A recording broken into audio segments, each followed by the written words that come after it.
Hi everyone. మన CEO ash ముఫారే గారు victory with ash గురించి చెప్పిన మాటలు గుర్తుంచుకోండి. మీరు నెంబర్ 1 అయినా లేదా నెంబర్ 1000 అయినా నెంబర్ 6 lakhs అయినా విక్టరీ విత్ యాష్లో మీకు ఎలాంటి తేడా ఉండదు. మీరు నిజాయితీగా ఉన్న వ్యక్తి అయితే, కంపెనీ ప్రతిష్టకు హాని కలిగించకుండా ఉంటే ప్రతి ఒక్కరూ విక్టరీ విత్ యాష్లో భాగమవుతారు. విక్టరీ విత్ యాష్ ఒక మహా ప్రాంగణం. ఆ ప్రాంగణంలో మిలియన్ల మంది ఉండగలరు, కానీ లోపలికి వెళ్ళడానికి ఒకే ఒక్క ప్రవేశ ద్వారం ఉంది. అదే విక్టరీ విత్ యాష్లో చేరే మార్గం. అందుకే ప్రతి ఒక్కరూ తమ క్రమం వచ్చే వరకు ఓర్పుగా ఎదురు చూడాలి. ఎందుకంటే ఆ ద్వారం ద్వారా చివరికి ప్రతి అర్హుడు లోపలికి ప్రవేశిస్తారు. ఈ ప్రక్రియ సజావుగా మరియు సులభంగా జరగాలంటే దానికి ఒక వ్యూహం అవసరం. ఇదే పరిస్థితి ప్రస్తుతం విక్టరీ విత్ యాష్లో జరుగుతుంది. ఆ వ్యూహం ఇప్పటికే అమలు చేయబడింది. మనకు దాని గురించి తెలియజేయబడింది కూడా. మొదటి దశలో ప్రాధాన్యత గల వ్యక్తులు, ప్రయారిటీ పొజిషన్ పీపుల్, మొదటగా విక్టరీ విత్ యాష్లో ఆన్ బోర్డ్ చేయబడుతున్నారు. అదేవిధంగా త్వరలోనే రెండవ దశ, సెకండ్ వేవ్ ప్రారంభమవుతుంది. ఆ గుంపులో ఉన్నవారు కూడా క్రమంగా విక్టరీ విత్ యాష్ కుటుంబంలో భాగమవుతారు. విక్టరీ విత్ యాష్లో ఆన్ బోర్డింగ్ జరుగుతున్న విధానం ఇది మన CEO గారు స్పష్టంగా చెప్పిన సమాచారం. కానీ ఒక విషయం మాత్రం స్పష్టంగా చెప్పబడింది. అత్యధిక సంఖ్యలో ఉన్న సభ్యులు అందరూ విక్టరీ విత్ యాష్లో ఆన్ బోర్డ్ చేయబడతారు. మరియు ప్రతి ఒక్కరూ విక్టరీ విత్ యాష్లో ప్రవేశించిన తర్వాత ఒకే స్థాయిలో ఉంటారు.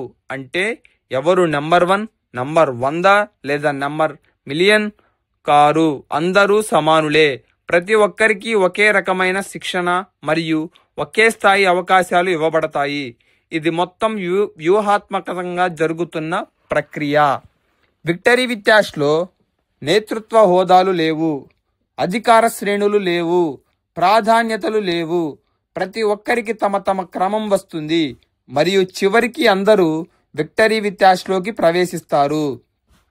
ప్రస్తుతం కొంత గందరగోళం చుట్టూ ఉన్నప్పటికీ అది అవసరం లేని విషయం. ఎందుకంటే ప్రతి దానికి ప్లాన్ ప్రకారం నిశ్శబ్దంగా స్థిరంగా జరుగుతోంది. కొంత గందరగోళం ఉన్నప్పటికీ ప్రశాంతంగా ఉండండి, అలాగే ఉత్సాహంగా ఉండండి. క్రమం తప్పకుండా మీ OES అకౌంట్లోకి లాగిన్ అవుతూ ఉండండి. ఎందుకంటే సరిగ్గా అధికారిక సమాచారం అక్కడ నుంచే వస్తుంది. కానీ ఇది చాలా వ్యూహాత్మకంగా ముందుకు తీసుకెళ్లబడుతుంది. అందుకే మేము అందరినీ ఓర్పు కలిగి ఉండమని కోరుతున్నాం. ఈ ప్రక్రియ ప్రారంభమవుతున్నప్పుడు ప్రతి ఒక్కరిని సరైన సమయానుసారం చేస్తారు. ఎందుకంటే ప్రతి వ్యూహం ఎప్పుడూ బయటకు కనిపించదు, కానీ దానిలోనే ఒక గంభీరమైన అర్థం దాగి ఉంటుంది. పరిశీలన మరియు వ్యూహం అనేవి చాలాసార్లు అంతర్భాగంలో పనిచేస్తాయి. అవి బయటకు స్పష్టంగా కనిపించవు, కానీ సూక్ష్మంగా తమ ఫలితాలను చూపిస్తాయి.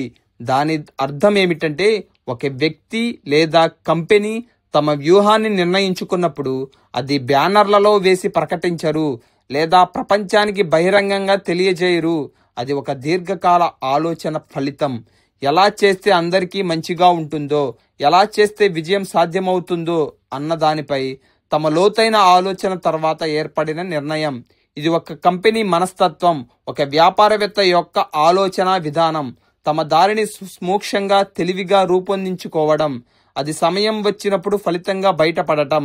వ్యూహం అంటే కేవలం ఒక ఆలోచన కాదు, దాన్ని అమలు చేయడం కూడా అంతే ముఖ్యమైనది. దీనిని ఎలా అమలు చేయాలి?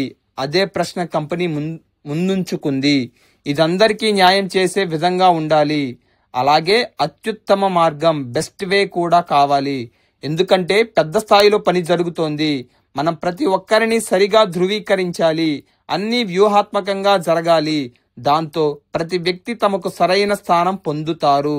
అందులోకి ప్రవేశించడానికి ఒకే ఒక్క మార్గం ఉంది. ఇప్పుడు ఆలోచించండి. వేలాది మంది, లక్షలాది మంది ఆ స్టేడియంలోకి వెళ్లాలని ప్రయత్నిస్తున్నారు. కానీ ఒకే సమయంలో వారందరినీ లోపలికి అనుమతించడం సాధ్యం కాదు. ప్రతి ఒక్కరి టికెట్ ధృవీకరించాలి. ప్రతి ఒక్కరు తమ గుర్తింపు చూపాలి. వారు నిజంగా ఆ ప్రాంగణంలోకి ప్రవేశించేందుకు అర్హులేనా అని నిర్ధారించుకోవాలి. ఇదే పరిస్థితి విక్టరీ విత్ యాష్లో కూడా ఉంటుంది. అందుకే కొంత బాటిల్ నెక్ ఉంటుంది. అంటే ఒకేసారి అందరినీ భౌతికంగా లోపలికి తీసుకెళ్లడం సాధ్యం కాదు. అందుకే ఒక వ్యూహం అవసరం. అది ప్రతి ఒక్కరికి న్యాయం చేసే విధంగా ఉండాలి.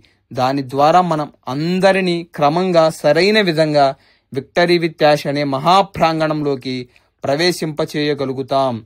దయచేసి ఈ వీడియో చూసినందరూ ఈ ఛానల్ని సబ్స్క్రైబ్ చేసుకోండి. ఈ వీడియోని అందరికీ షేర్ చేయండి, లైక్ చేయండి. Thank you all.